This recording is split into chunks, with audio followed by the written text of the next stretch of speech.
ദേ നോക്കിയേ, നമുക്കിന്നൊരു പുതിയ വീഡിയോ കണ്ടാലോ. എന്താ സ്പെഷ്യലെന്നറിയാവോ? ഓണം സ്പെഷ്യൽ ഇഞ്ചിക്കറി. അപ്പോൾ ഇഞ്ചി ഞാൻ നന്നായിട്ട് കഴുകി വൃത്തിയാക്കി എടുത്തിട്ടുണ്ട്. അത് കഴിഞ്ഞ് നമുക്ക് കുറച്ച് ചെറിയ ഉള്ളിയും പച്ചമുളകും വെളുത്തുള്ളിയാണ് വേണ്ടത്. പിന്നെ ഒരു നെല്ലിക്ക വലുപ്പത്തിന് സാധാരണ പുളിയെടുത്ത് ചൂടുവെള്ളം ഒഴിച്ച് മാറ്റി വയ്ക്കാം. ഇനി ഇഞ്ചിയും ചെറിയ ഉള്ളിയും എല്ലാം കൂടി ചെറിയ പീസസ് ആക്കി അരിഞ്ഞ് പ്രത്യേകം മാറ്റി വയ്ക്കാം. നേർമിച്ചരിയണേ, എങ്കിലും നമുക്ക് പെട്ടെന്ന് വറുത്ത് മാറ്റാൻ പറ്റുള്ളൂ.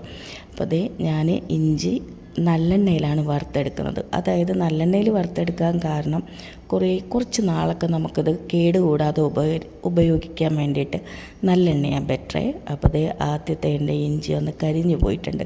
ഇത്രയും കരിയരുത് കേട്ടോ. ഇനി നമുക്ക് അത് വറുത്ത് കോരി എടുത്തുകൊണ്ടിരിക്കുകയാണ്. അപ്പോൾ അതിനിടയ്ക്ക് നമുക്കൊരു ചെറിയ ജോലിയും കൂടിയുണ്ട്.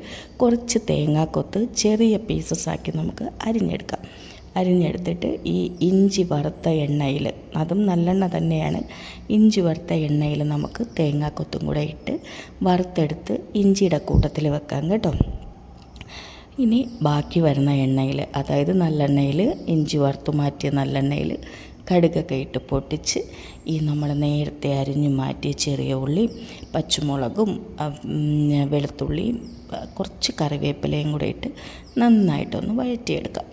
അപ്പോൾ അത് നന്നായിട്ടൊരു പച്ച മണമൊക്കെ ഒന്ന് മാറി വരട്ടെ, നന്നായിട്ട് വഴറ്റി മാറ്റാം. അപ്പോൾ ഇതിനിടയ്ക്ക് ഞാൻ നേരത്തെ നമ്മൾ വറുത്ത് മാറ്റി വെച്ച ഇഞ്ചിയും തേങ്ങാക്കൊത്തും കൂടി ഒരുമിച്ച് പൊടിച്ചു വച്ചിട്ടുണ്ട്.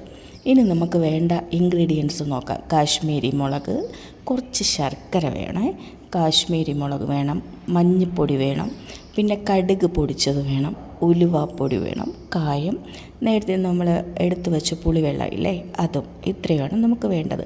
അപ്പോൾ ദേ ഏകദേശമൊക്കെ ഒന്ന് പച്ചമണമൊക്കെ മാറി നന്നായിട്ട് വഴറ്റിയെടുത്തിട്ടുണ്ട്. ഇനി അതിൽ നമ്മൾ നേരത്തെ കാണിച്ച മസാലകളെല്ലാം കൂടി ഇട്ട് നന്നായിട്ട് ഈ മസാലയുടെ പച്ചമണമൊക്കെ ഒന്ന് മാറുന്ന രീതിയിൽ ഒന്ന് നന്നായിട്ടൊന്ന് വറുത്തെടുക്കാം.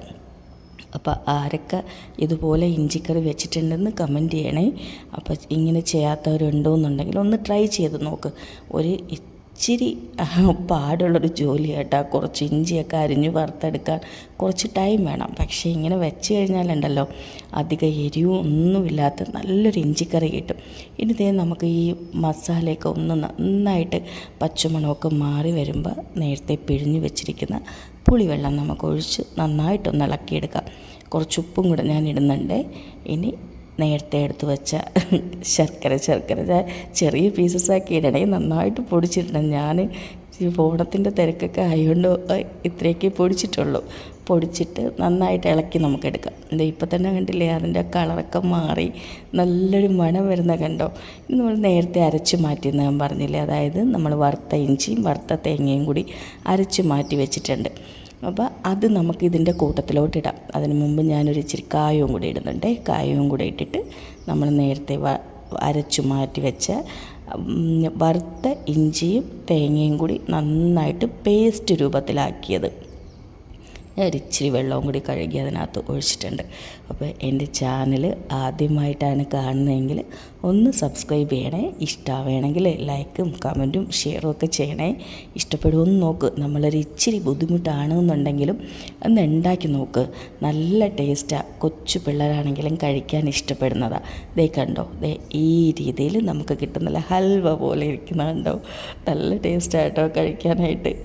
ഞാൻ എന്നതിനെ പുകഴ്ത്തുന്നതല്ലേ, ഒന്ന് ഉണ്ടാക്കി നോക്ക്. അപ്പോൾ ഇതാണ് നമ്മുടെ ഫൈനൽ സ്റ്റേജ്.